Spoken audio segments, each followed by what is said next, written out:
Evening and जय हिंद बच्चों मैं अजय कुमार वाराणसी उत्तर प्रदेश से आपके अपने चैनल नव शिक्षण में स्वागत करता हूं।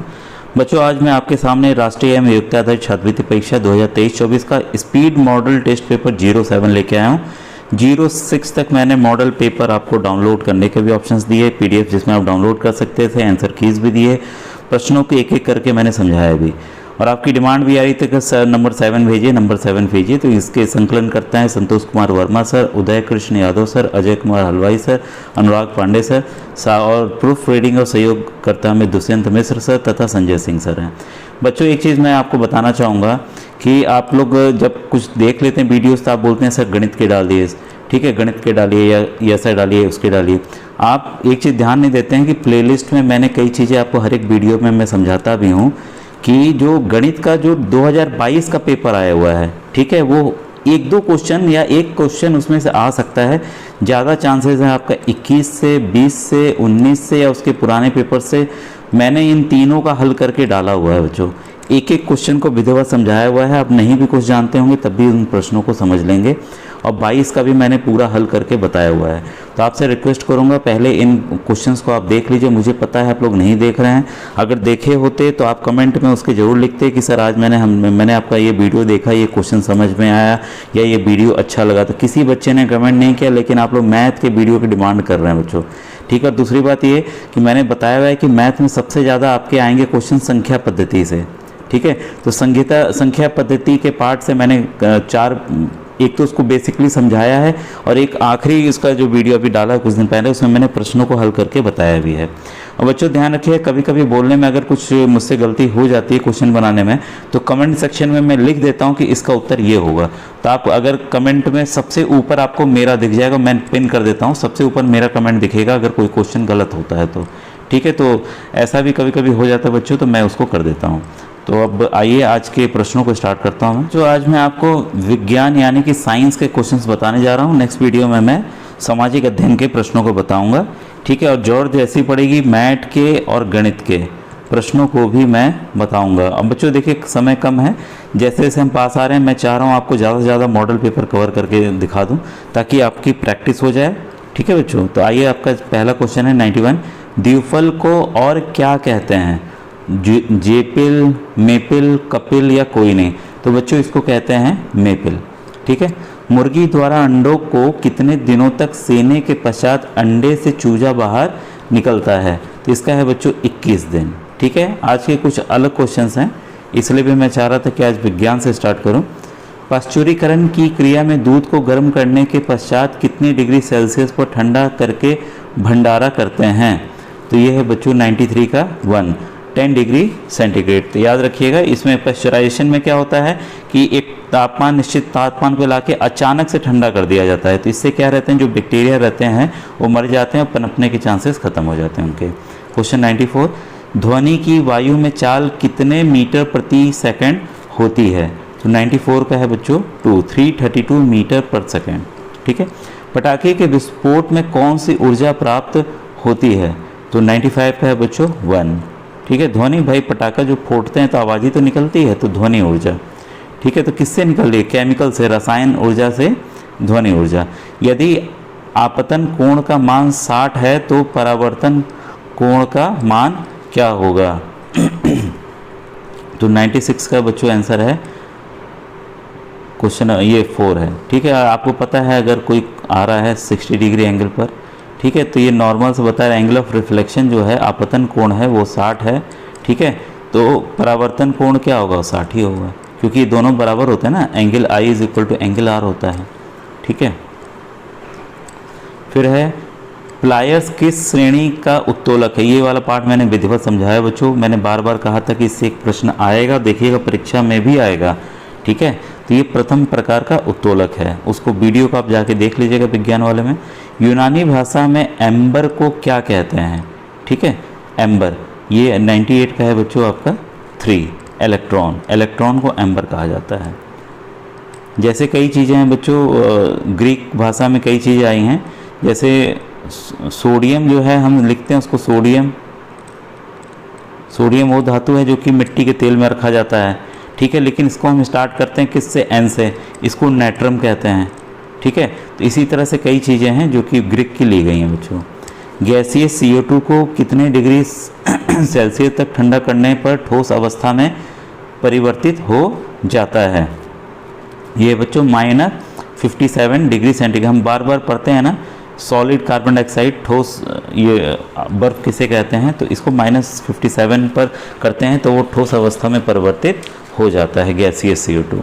अब देखिए क्वेश्चन 111, हरित गृह प्रभाव किस गैस की अधिकता के कारण पृथ्वी की गर्मी में वृद्धि होता है? तो 101 का है बच्चों, आपको पता है CO2। कार्बन डाइऑक्साइड ही ग्रीन हाउस गैस भी है और इससे हमारी पृथ्वी का तापमान जो है बनाए रखता है और बढ़ भी रहा है क्योंकि इसकी मात्रा बढ़ रही है। 102, कंप्यूटर के कीबोर्ड में कितनी कीज़ होती हैं? तो ये इंपॉर्टेंट क्वेश्चन है। 104 की होती हैं बच्चों, इसको आप याद कर लीजिएगा अलग से। निर्देशों को प्रोसेसर तक भेजने के लिए कौन सा बटन दबाते हैं? तो बच्चों 103 का है 4, एंटर बटन, ठीक है। वही क्वेश्चन नंबर 105 देखें, 104, F1 से F12 तक के कीज़ को क्या कहते हैं? आपको पता है इसके F से ही इसका नाम है बच्चों, इसको कहते हैं फंक्शन कीज़, ठीक है, FUNCTION, फंक्शन कीज़। F1 से F12 तक इसका विशेष काम होता है कंप्यूटर पे। कीटनाशक है तो कीटनाशक के रूप में बच्चों हम लोग DDT का इस्तेमाल करते हैं, ठीक है। इंकोस्पर का गठन कब हुआ था? तो बच्चों इसका गठन हुआ था 1962 में। 107, फोटोक्रोमिक कांच के लेंसों में किसका उपयोग होता है? काफ़ी बार आया हुआ है और इम्पॉर्टेंट क्वेश्चन है बच्चों, सिल्वर आयोडाइड, ठीक है। लेड की परमाणु संख्या कितनी है, मतलब उसका एटॉमिक नंबर कितना है? तो बच्चों है 82, ठीक है। ये अलग क्वेश्चन है, इस तरह के मेरे ख्याल से मुश्किल है लेकिन याद कर लीजिए क्योंकि लेड एक इम्पॉर्टेंट धातु है, ठीक है। फिर है बॉक्साइट का रासायनिक सूत्र। सबसे पहले बॉक्साइट बच्चों किसका ओर है? ये एल्युमिनियम का ओर है। इससे एल्युमिनियम धातु निकाली जाती है और इसका फॉर्मूला है Al2O3 × 2H2, aluminium oxide into 2 इसमें पानी के मॉलिक्यूल्स होते हैं, ठीक है। तो Al2 ध्यान रखिएगा, एल्युमिनियम ऑक्साइड Al2O3, साथ में पानी के 2 मॉलिक्यूल भी हैं, ठीक है। फिर है 110, क्लोरेलिन दवा किससे बनाई जाती है? तो बच्चों ये काफ़ी बार मैंने बताया हुआ इम्पॉर्टेंट है, शैवाल यानी कि अलगी, ठीक है। सबसे छोटी कोशिका किस जीव की होती है? ये आपका एमीबा, पैरामीशियम, माइकोप्लाज्मा या यूग्लिना। तो बच्चों ये है माइक्रोप्लाज्मा, ये सबसे छोटी का इनकी कोशिकाएं होती हैं, ठीक है। सबसे छोटी का कोशिका वाला जीव है ये माइक्रोप्लाज्मा। 112 है, बच्चे देने वाले जंतुओं को क्या कहते हैं? तो इसमें हमारा ये भी आते हैं जलयायुज। कंठमणि को और क्या कहते हैं? कंठमणि को बच्चों एडम एप्पल कहते हैं, हमारे गले में जो होता है बाहर दिखता है। वर्तमान में कितने प्रकार की अक्षमताओं को दिव्यांगता की श्रेणी में रखा गया है? ये काफ़ी इंपॉर्टेंट है, अलग क्वेश्चन है बच्चों। 21 अक्षमताओं को दिव्यांगता की श्रेणी में, आपको डिसेबिलिटी है तो उस आधार पर 21 प्रकार की अक्षमताओं को रखा गया है। निम्न में रबी की फसल है, ठीक है बच्चों, रबी की जो फसल है वो आपका गेहूं है और खरीफ में आपका धान आता है, ठीक है। देखिए, समुद्र तल पर वायुमंडल का दाब पारे के कितने सेंटीमीटर ऊंचे स्तंभ के दाब के बराबर होता है? बच्चों ये ध्यान रखिएगा, जो समुद्र पे वायु दाब होता है उसी को स्टैंडर्ड दाबमान पूरे देश का वायु दाब माना जाता है, ठीक है। वो होता है 76 सेंटीमीटर ऑफ मरकरी, ठीक है। जो पारा है वो अगर यहाँ 100 तक रीडिंग है 76 तक रहेगा, ठीक है बच्चों। इससे आप ध्यान रखिएगा, जो स्टैंडर्ड वायु दाब है वो 76 ही होता है। मानव नेत्र के सामने स्पष्ट दृष्टि की न्यूनतम दूरी कितने सेमी होती है? काफ़ी बार बताएं, इंपॉर्टेंट भी है, 25 सेंटीमीटर। ये बच्चों दोहरा के आते हैं सवाल। 118 है, अमीटर द्वारा मापा जाता है। तो याद रखिएगा, अमीटर एक ऐसा यंत्र है जिससे विद्युत धारा यानी कि जो करंट है वो मापी जाती है कि करंट उस तार में बह रहा है कि नहीं बह रहा है, ठीक है। कभी आपके यहाँ बिजली मिस्त्री आते होंगे तो देखते हैं, भाई टेस्टर से देखते हैं, लेकिन अमीटर से उसकी मात्रा नापी जाती है। चुंबक में सदैव 2 ध्रुव कौन से होते हैं? तो पता है कि जो चुंबक है एक 2 डायरेक्शन में हमेशा करता है, एक नॉर्थ में एक साउथ में, ठीक है। तो ये होता है उत्तर और दक्षिण, ठीक है। अगर आप किसी भी चुंबक को लटका दें बांध करके, ठीक है, तो अपने आप से नॉर्थ और साउथ की तरफ वो अपना वो कर लेगा, चाहे आप जितना टेढ़ा रखिए उसको बच्चों, ठीक है। 120 मार्स गैस को और क्या कहते हैं, काफ़ी इंपॉर्टेंट है बच्चों। मार्स गैस में जानिएगा जो आपके धान के खेत होते हैं, पानी जहाँ सड़ता रहता है वहाँ पे भी यह मार्स गैस पैदा होता है, तो इस तरीके से भी याद रखिएगा। उसको बच्चों मीथेन कहते हैं, CH4, ठीक है। तो काफ़ी चीज़ें एक्स्ट्रा आपको पता भी चल रही, इससे रिलेट करके आप याद भी कर सकते हैं, ठीक है। क्वेश्चन नंबर 121 है आपके सामने। गोबर गैस या बायोगैस किन किन गैसों का मिश्रण होता है, ये भी काफ़ी इंपॉर्टेंट है। ये बच्चों है मीथेन और कार्बन डाइऑक्साइड। 121 का है 3, ठीक है। तो इसमें एक तरह से आप जान के चलिए, जो गोबर सड़ती है तभी तो बनती है, वही मार्स गैस अभी मैंने क्या बताया, धान के खेत में जो सड़ता है पानी, या आपका पानी कहीं लगा रहता है तो वहाँ पे भी मीथेन का प्रोडक्शन होता है, वैसे ही गोबर में होता है, गोबर सड़ता है। तो मानव नेत्र में किसी वस्तु का प्रतिबिंब बनता है, तो ये भी मैंने बताया हुआ है, ये है रेटिना पे बनता है। वो भी कैसा बनता है, उल्टा बनता है, याद रखिएगा।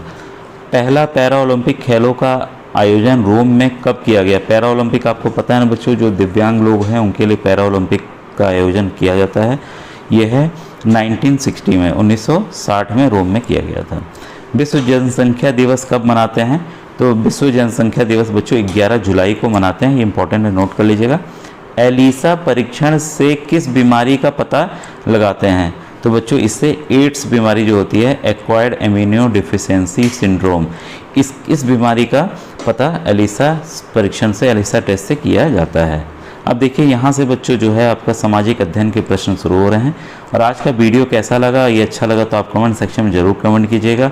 और आपसे फिर कहूँगा, मैथ के जो पुराने वीडियोस हैं बच्चों, और 2022 के NMS के जो मैंने बनाए हुए हैं, उनके मॉडल पेपर को आप देख लीजिएगा, वो काफ़ी इंपॉर्टेंट है बच्चों।